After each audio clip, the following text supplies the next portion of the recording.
واتاي صاحبي الكسو دي هذا عشر كنا ما انتو حود يرد النصيرية vocabularies اريو عصب وحاوغو رأي قضى نمبر كوات accomplish كقول قاريت I have accomplished أني قوان كقول قاري my goal هدف كي قوان كقول قاري نمبر لوا و angry حناقتي don't make me angry هايقا حناجينين don't make me angry هايقا حناجينين أنيقو نمبر كسدحاد و astonish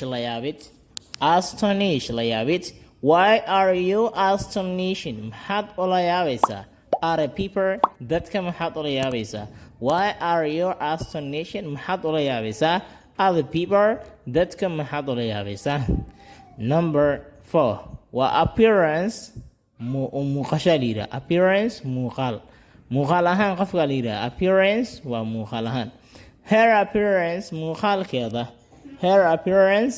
muuqaalkeeda ayaa attracted me isoo jiitay anigo waataa saaxiibayaal haddii aad ka heshay muuqaalka like sar sidaas la mid ah haddii aad ka cusubtahay janaalkuna